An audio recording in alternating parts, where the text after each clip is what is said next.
Chapter 24. Speak of the Devil. The patrolman knew exactly where we were. Babo Quivari Canyon. Even better, he knew a way out. Nearby was a pack trail that the Indians used to visit Babo Quivari Peak, their sacred mountain. Above us, there would be no more water. Taurus said. We drank hastily, filled our jugs, and got going. The trail climbed up to the south, with many switchbacks, toward a high ridge. The patrolman stopped at every other switchback to catch his breath and look below. 20 minutes up, we had to take a longer break and drink some water. I don't see anybody down there, Rico said. Maybe you were wrong about them coming after you. Maybe they turned back. Hope so, Taurus tried his radio, with no luck. Got to get higher, he said. As soon as I get through, they'll send a helicopter. What will happen to us? I asked. You come with me. To be deported? Maybe not. Sometimes, believe it or not, we turn people loose. You don't really know what they'll do to us, do you? Rico said, his voice full of anger. You're right. I can't say for sure. It's not my decision. How can you sleep at night? How do you mean? I mean, how can you work against your own people? Rico, I said, stop it. Seriously, Rico insisted. Tell us how you sleep at night.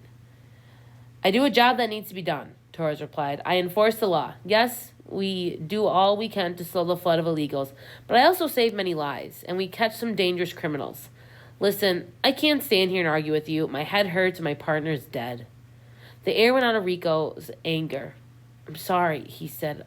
I'm sorry about your partner. How did it happen? We were on foot away from our vehicle. I suspected that the drug smugglers had a trail through the foothills of the mountains. My partner paid for my curiosity with his life. We ran right into them. I have to get word out. These people have to be stopped.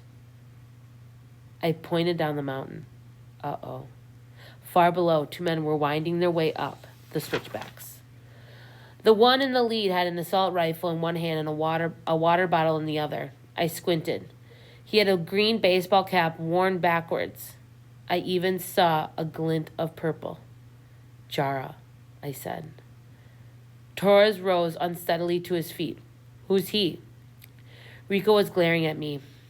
One of the coyotes who abandoned us, I said unconvincingly. If they've got an automatic weapon like that, you two haven't told me the truth. You weren't simply mojados. You were with them? They're gaining on us, Rico said. Some other time, we'll tell you our life story. We climbed as fast as we could, which wasn't very fast. The trail was the steepest yet. There was nothing above us but switchbacks zigzagging into the sky. It was around 5:30, and the heat hadn't broken. My lungs were burning. My legs felt like rubber. I felt faint, like I might fall over and tumble down the mountain. I wondered how long Torres could hang on. He was ahead of me, and he looked bad. He might black out again any moment. He might drop dead. I looked over my shoulder. Jara and the other, one of the mules, were getting closer. Without doubt, they had recognized Rico and me. Jara had as much reason to hunt us as he did the patrolman. That assault rifle.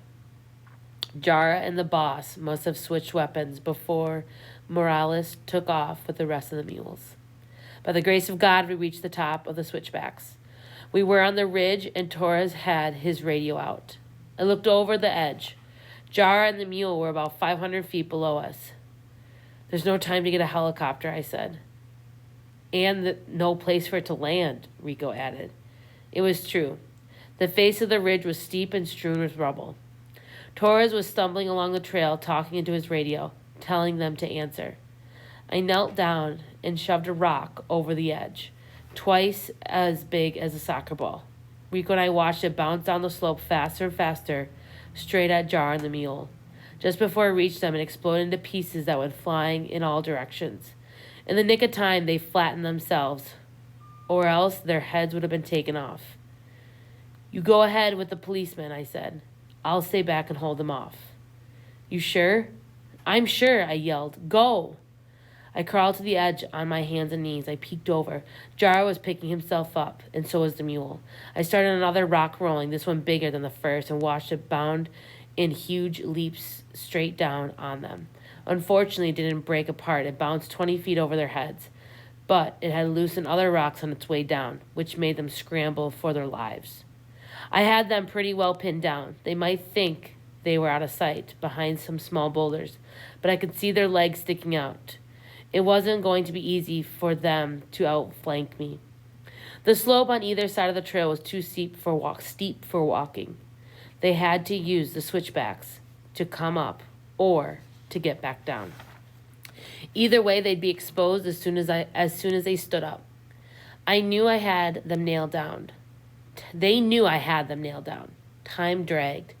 They were waiting me out. They thought I would quit and keep going up the trail, and then they would catch up. 20 minutes might have gone by before they showed themselves. Maybe they thought I had left. I had a beauty of a rock ready for them. Practically a boulder. Like a beetle rolling a ball of dung, I had worked it close to the edge. When they made their move, I made mine. I braced and shoved and kicked with both legs, and the rock tipped over the edge. After bounding 4 times, this one exploded, and it did some damage. Not to Jara, but to the mule. A piece of rock sent him flying. Jara got off a burst of bullets, shooting wild. He couldn't see me, but I could see him. The mule was dragging one leg as he retreated down the trail. After that, it was just me and Jara. He kept playing the waiting game, but I wasn't going anywhere, not until I heard that helicopter. The heat was starting to let up, and I had water. At last, Jara made another move. He must have thought I was gone for good. I wouldn't have rolled another rock if he'd gone back down the trail, but he tried running up it. Today's butcher is tomorrow's beef, I muttered as I let a good one fly. Jara had to go flying too, behind another boulder. What's taking the helicopter so long?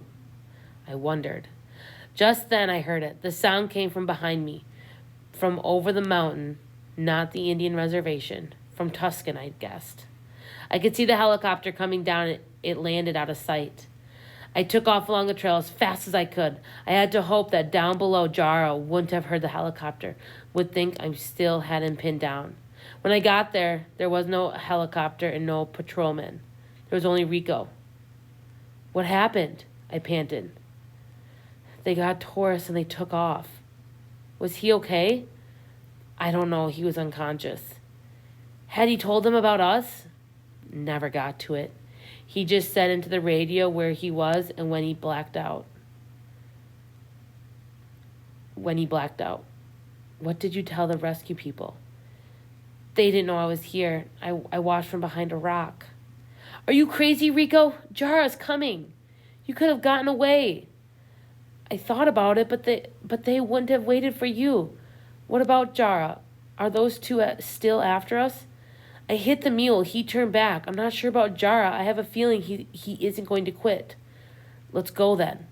The trail kept climbing the spine of the ridge. It was evening, and our shadows long, when the trail finally leveled out on a high bench.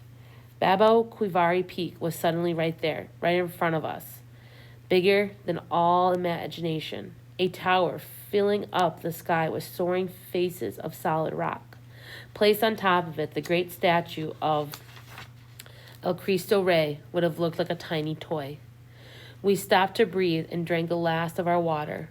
The sun was setting as we sat with the mountain at our backs and looked across the reservation and far into Mexico. We're a long way from home, I said.